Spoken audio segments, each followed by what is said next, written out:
Diese Verse, als ich die gelesen habe, ich weiß noch ganz genau, haben mich echt hart getroffen. Und ich weiß auch gar nicht wieso, aber die Worte sind mir so direkt ins Herz geschossen. Und ich musste dann einfach nach den ersten paar Seiten anfangen zu weinen. Also mir sind die Tränen runtergekullert. Ich weiß noch ganz genau, als ob es heute gewesen wäre. Ich bin da einfach bei einer Bushaltestelle gesessen und habe den Koran gelesen. Bismillahirrahmanirrahim.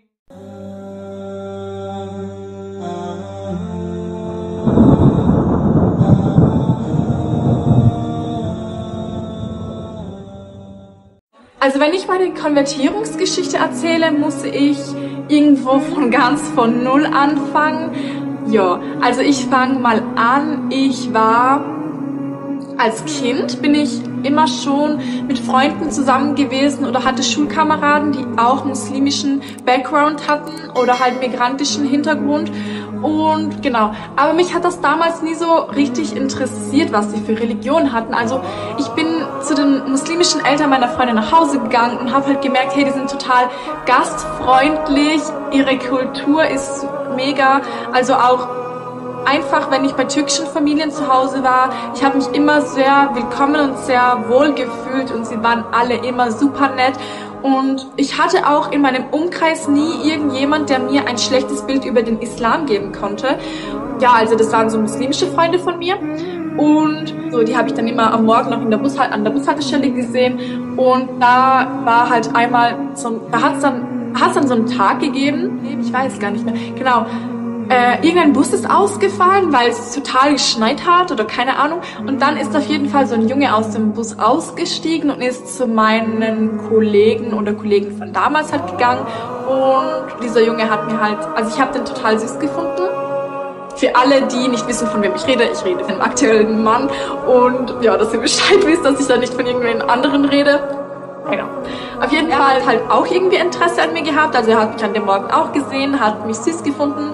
So, dann haben wir uns halt angefangen zu treffen und halt immer mehr zu treffen. Und genau, auf jeden Fall habe ich dann gemerkt, also dann ist es mir so langsam klar geworden, okay, Gianni, du triffst dich mit einem Muslimen und du liebst diesen Muslimen und du magst ihn offensichtlich ganz gerne. Frag ihn doch mal ein bisschen, zeig mal ein bisschen Interesse an ihm, weil er hat ja auch Interesse an mir gezeigt. Ich habe ihm so gut wie alles anvertraut von meiner Vergangenheit und ich habe dann halt angefangen, auch Interesse an seinem Leben, was ja klar ist, irgendwie so zu entwickeln. Und habe ihn dann so ein bisschen ausgefragt. Und ich kann mich noch an meine ersten Fragen so erinnern. Meine ersten Fragen waren so ganz typisch. Warum esst ihr kein Schweinefleisch?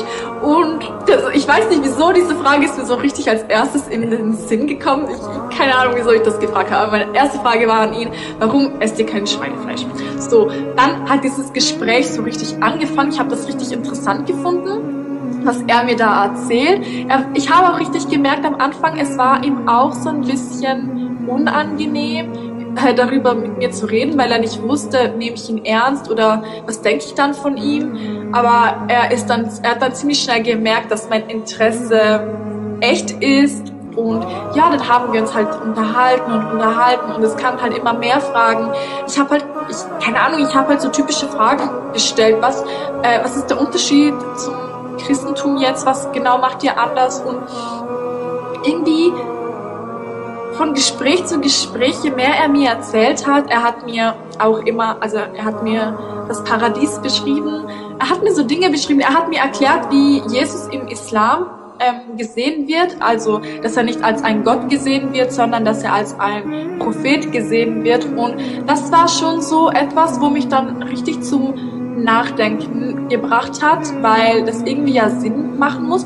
Für mich, ich habe mir halt dann so Gedanken gemacht, okay, es muss ja einen Sinn haben, dass wir hier auf der Welt sind. Es ist ja nicht so, dass wir einfach so geboren wurden und für nichts quasi und dass das alles so sinnlos sein soll. Halt, ich habe mich dann sehr viel mit der Existenz von uns oder von den Menschen irgendwie so auseinandergesetzt und ich bin halt immer tiefer in das reingerutscht. Also viele Fragen, die ich hatte, die waren allgemein und ich bin halt irgendwie immer auf den Islam gestoßen. Also die Antwort war immer, ich habe halt überall so die Antworten gesucht, aber keiner konnte sie mir richtig geben.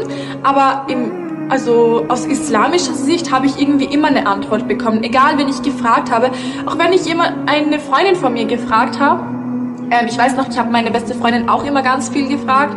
Und bei ihr war es, also wenn sie mir was nicht sagen konnte, dann haben wir gemeinsam nach der Antwort gesucht in den Büchern oder sonstiges. Es war immer eine Antwort da. Und das habe ich wirklich so geschätzt am Islam. Es hat mir so irgendwie richtig die Augen geöffnet. Ist mein Interesse irgendwie immer größer geworden und mein Herz irgendwie immer weicher. Also immer, wenn ich mich mit dem Islam auseinandergesetzt habe, mir irgendwelche YouTube-Videos angeschaut habe, habe ich richtig gemerkt, mein Körper hat so Glücksgefühle ausgeschüttet. Mir ist es immer richtig gut gegangen. Es hat mir irgendwie Kraft gegeben. Aber ich bin da noch nicht konvertiert, aber es hat mir trotzdem extrem viel Kraft gegeben. Ich habe mich sehr wohl gefühlt. Also alle Fragen oder alle Dinge, die ich zuvor verzweifelt irgendwie in den falschen Kreisen suchte oder diese Geborgenheit, die mir einfach gefehlt hat, das alles habe ich halt im Islam gefunden. Und Alhamdulillah, je öfter ich mich mit dem Thema auseinandergesetzt habe, desto öfter oder desto häufiger kam dann halt der Drang, wo ich mir dann halt gesagt habe, okay, ich möchte jetzt den Islam annehmen, beziehungsweise ich möchte jetzt konvertieren. Und genau, aber der ausschlaggebende Punkt, wie das dann alles gekommen ist, war dann eben ich habe dann meinen Mann oder halt damals meinen Freund noch gefragt um einen deutschen Koran, weil ich unbedingt den deutschen Koran mal lesen wollte. Er hat dann einen von seinem Freund bekommen und ich habe den halt dann gelesen. Und als ich angefangen habe zu lesen, ich weiß noch ganz genau, die ersten Verse von Surah Baqarah, also von der zweiten Sure, haben mich direkt getroffen, als ich gelesen habe. Ich weiß noch, es war was, also du kannst ihnen sagen, sie sollen schauen, aber sie sehen nicht oder sie wollen nicht sehen, denn du kannst es ihnen zuschreien, aber sie hören nicht, denn sie wollen es nicht hören. Und ja, also quasi, dass wir einen Schleier vor unseren Augen haben und vor unseren Ohren und dass unsere Herzen versiegelt sind. Und diese Verse, als ich die gelesen habe, ich weiß noch ganz genau, haben mich echt hart getroffen. Und ich weiß auch gar nicht wieso, aber die Worte sind mir so direkt ins Herz geschossen. Und ich musste dann einfach nach den ersten paar Seiten anfangen zu weinen. Also mir sind die Tränen runtergekullert. Ich weiß es noch ganz genau, als ob es heute gewesen wäre. Ich bin da einfach bei der Bushaltestelle gesessen und habe den Koran gelesen. Habe da auch so ein schwarzes Band, also so ein Papier drüber gemacht, dass keiner sieht, was ich lese, weil es mir auch ein bisschen so unangenehm war. Ich überschüttet von Gefühlen, ich kam gar nicht drauf klar. Und irgendwie, nachdem ich das gelesen habe, das war für mich so einfach das Zeichen, weil mir ist halt aufgefallen, bei mir war das halt so, bevor man konvertiert, man wartet irgendwie so auf ein Zeichen. Man wartet so, dass Allah dir ein Zeichen schickt und dass du jetzt konvertierst und dass jetzt der Zeitpunkt ist. Und ich habe irgendwie so ein bisschen drauf gewartet auf das Zeichen und irgendwie war das dann so mein Zeichen, wo ich gesagt habe, okay, ich möchte jetzt den Islam für mich annehmen und ich möchte jetzt eine Muslima sein. Und genau, das war halt, also ich habe dann auch den Islam eben angenommen, also ich habe das zu Hause gemacht. Ich war da ganz alleine, ich wollte das keinen sagen, ich habe es niemandem gesagt. Ich habe es dann halt natürlich meinem Mann erzählt und meiner besten Freundin, aber sonst wusste das halt keiner. Und ich habe den Islam ich habe dann halt zu Hause das Glaubensbekenntnis gesprochen und später dann auch nochmal in der Moschee, also die Frau von einem Bruder von ihr, habe ich es auch nochmal gesprochen. Und ja, seitdem bin ich halt Muslima und mir geht's halt richtig gut damit. Und das ist jetzt schon 6 Jahre her und ich bereue den Tag